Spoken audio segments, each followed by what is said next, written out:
Сәлеметсіңдер ме, балалар? Бүгінгі біздің тақырып «Маған бәйшешек ұнайды». Мне нравится подснежник. Жаңа сөздер, новые слова. Напиши в словарь и выучи. Маған, мне, саған, тебе. Ұнайды, нравится. Ұнайма, нравится ли? Менімен бірге оқы. Прочитай вместе со мной.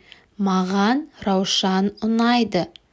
Саған қызғалдақ ұнайды ма? Қандай гүл ұнайды? Тыңда, қайтала оқы. Послушай и прочитай. Саған қандай гүл ұнайды? Какой цветок тебе нравится? Маған Раушан ұнайды. Мне нравятся розы. Анель, саған қандай гүл ұнайды? Анель, какие цветы тебе нравятся? Маған қызғалдақ ұнайды. Мне нравится тюльпан. Саша, саған қандай гүл ұнайды? Маған бәйшешек ұнайды. Мне нравится подснежник. Бірінші тапсырма. Сұрақтарға жауап бер. Ответь на вопросы. Әлібекке қандай гүл ұнайды?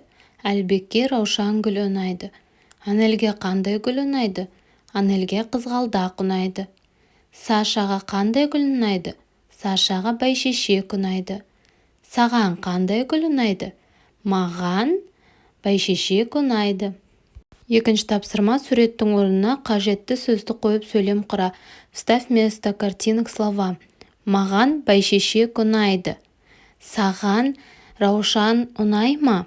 Анельге қызғалдақ ұнайды. Үшінші тапсырма. Досың қандай гүл ұнайтынын сұра.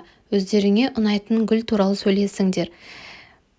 Әріптерді толықта. Вставь пропущенные буквы. Қызғалдақ, бәйшешек, ұнатамын, Раушан, ұнайды. Төртінші тапсырма. Жағдаят бір-біріңнен сен не істейсіңдер деп сұраңдар. Суреттерді пайдаланып жауап беріңдер. Сен не істейсің? Мен гүлге су құямын. Мен ағашқа су құямын.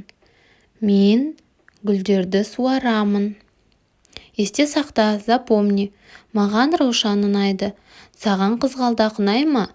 Маған бәйшешек ұнайды. На этом мы закончили урок. Подпишись на канал, чтобы не пропустить следующий урок. Спасибо за внимание. Осымен біздің сабағымыз аяқталды. Келесі сабақта кездескенше сау бол.